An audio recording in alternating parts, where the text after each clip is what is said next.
Good evening. I'd like to welcome friends, family, faculty, and other honored guests to this very special occasion. I'd like to take this chance to address my classmates, my friends, class of 2007, about our choices, our futures, and most importantly, our happiness.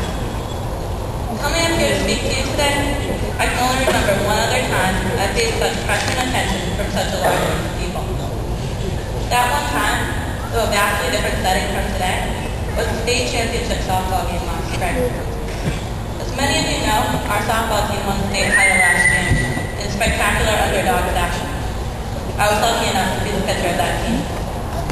Also, as many of you may know, I am no longer the pitcher of that team.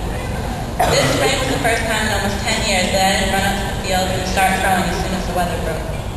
Instead, I put on my running shoes and headed for the track. How could I leave such a successful softball career and jump ship on the returning state champions? I don't know how many times I got that question. And when I was questioned, it wasn't always an instant inquiry. I was ridiculed, belittled, and accused time and time again. No one wanted to find out the real story, or take time to actually talk to me and discover the true reason for the switch.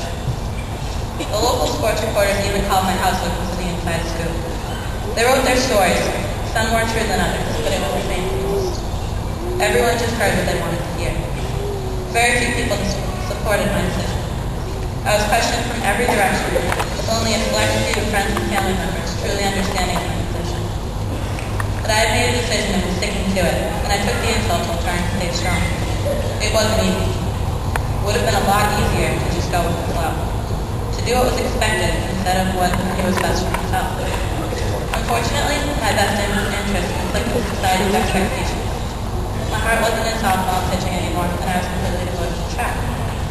But in reality, I knew where my talent was. I was a decent runner, doing fairly well in cross country and indoor track, but I hadn't achieved half of the success with running that I did with softball. But honestly, that didn't matter. All that mattered was that I was going to try to do all that I could be in one sport, but not in another. In the end, my heart won out. I just wrapped up my first spring track season about a week ago. There were times over the months preceding softball season when I worried that all of the doubters might just be right. How could I possibly be happier leaving the sport in which I excelled for one in which I was simply mediocre? But once track season began, I never looked back. I couldn't have been happier doing what I loved. Running was my passion, and as it turned out, there was never a reason to doubt my decision. B.E. Cummings once said, to be nobody but yourself in a world which is doing its best to make everybody else means to fight the hardest battle which any human being can fight in a hard way to share. Sometimes what you want and what society wants from you are at opposite ends of the spectrum. The only way you can find true happiness, however, is to follow your heart. Even against all odds, is your personal dreams and passion that will lead you to success and fulfillment. Don't let anyone tell you what you should do or what's best for you. Only you know that. Don't let false assumptions weigh you down. You know the truth. Don't let others make decisions for you. Look inside of yourself and you'll find the answers. You'll never regret following your heart.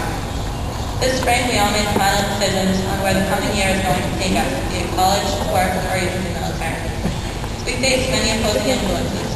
People who thought they knew what was best for us better than we knew it ourselves. But it always comes down to just one person, yourself. Where do you want your future to take you? What will make you happy? These are the questions you need to ask. Decisions about your future are rarely easy.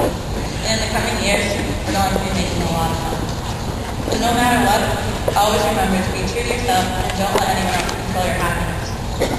The power is in your hands, but always listen to your heart first. You decide your own